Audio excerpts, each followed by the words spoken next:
Assalamualaikum warahmatullahi wabarakatuh. Perkenalkan, nama saya Anissa Anggraini, NIM 1911210036, Prodi PAI kelas 2H. Baiklah, saya akan menjelaskan materi bahasa Arab tentang dasar-dasar ilmu nahwu. Pertama, kita akan membahas tentang apa itu isim, contohnya dan terjemahannya. Isim ialah kata yang menunjukkan tentang manusia, hewan, tumbuhan, benda mati, sifat, waktu, dan tempat. Contohnya, contoh isim yang menunjukkan tentang manusia yaitu rajulun yang berarti seorang laki-laki. Isim yang menunjukkan tentang hewan yaitu filun yang berarti gajah. Isim yang menunjukkan tentang tumbuhan yaitu tamrun yang berarti kurma. Isim yang menunjukkan tentang benda mati yaitu hajarun yang berarti batu. Isim yang menunjukkan tentang sifat yaitu jamilun yang berarti indah. Isim yang menunjukkan tentang waktu yaitu lailun yang berarti malam.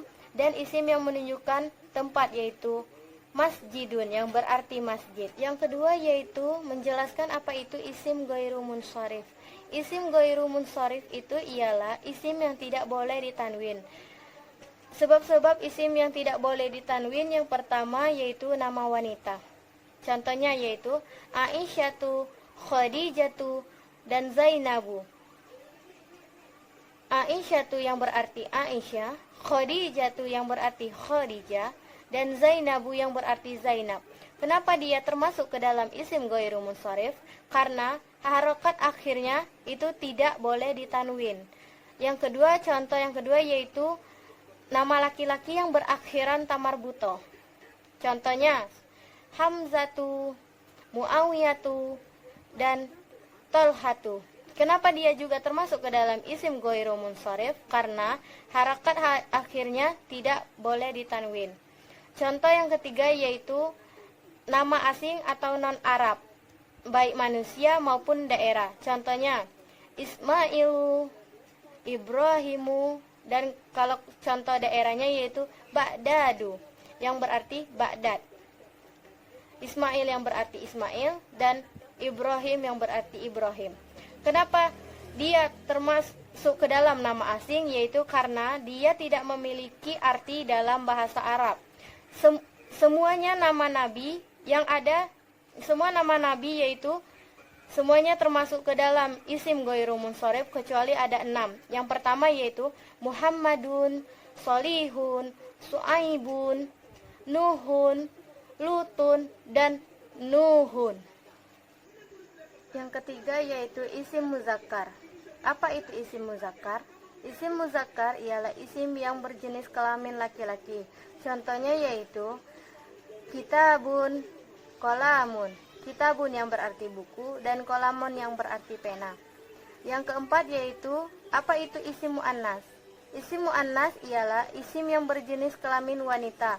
Contohnya yaitu yang pertama manusia atau hewan yang berjenis kelamin wanita. Contohnya baqaratun, mar'atun, bintun.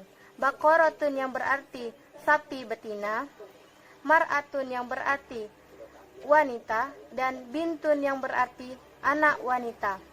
Yang kedua yaitu nama wanita.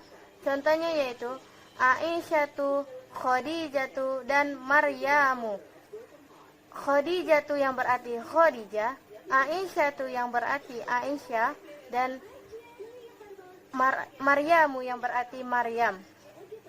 Yang ketiga yaitu isim yang berakhiran tamarbuto.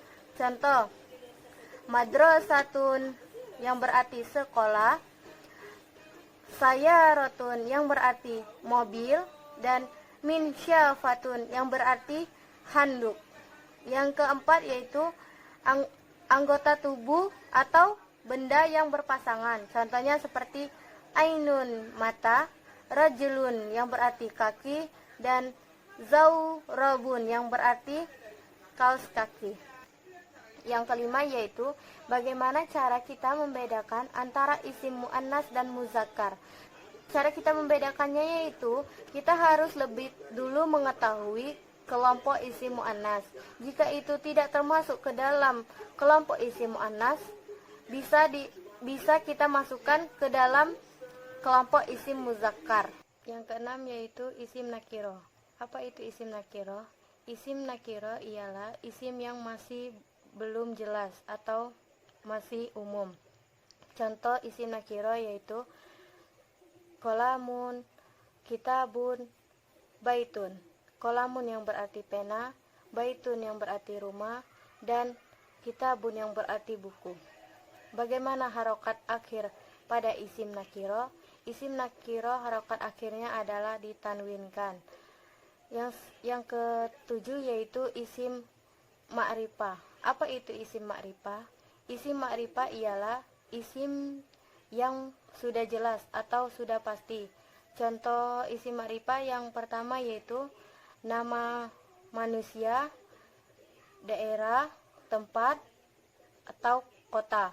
Contohnya yaitu nama manusia Muhammadun yang berarti Muhammad, Jakarta yang berarti Jakarta, dan Indonesia yang berarti Indonesia.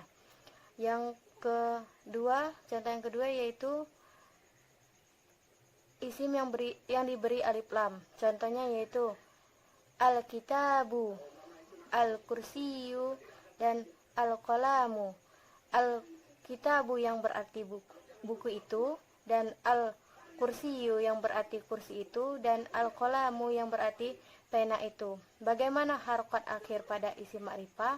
Isim ma'rifah harokat akhirnya yaitu tidak ditanwinkan.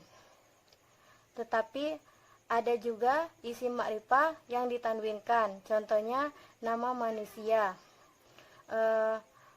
Apakah isim ma'rifah harokat akhirnya bisa berubah?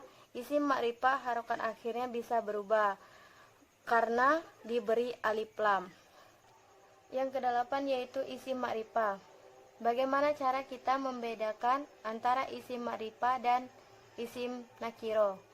Cara kita membedakan antara isim ma'rifah dan isim nakiro yaitu kita harus lebih dulu mengetahui kelompok isim ma'rifah.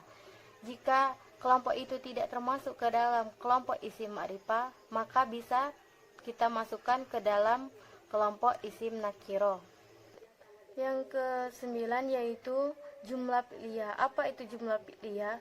Jumlah fi'liyah ialah kalimat sempurna yang diawali oleh fi'il dan fa'il. Syarat-syarat jumlah fi'liyah ialah harus tersusun minimal dari fi'il dan fa'il. Contoh jumlah fi'liyah. Yang pertama yaitu zahaba Muhammadun, yang berarti Muhammad telah datang. Contoh lainnya yaitu ja'a Aliyun, yang berarti Ali telah datang. Yang ke-10 ialah jumlah ismiyah. Apa itu jumlah ismiyah? Jumlah ismiyah ialah kalimat sempurna yang diawali oleh mubtada dan khobar. Syarat-syaratnya minimal terdiri dari mubtada dan khobar.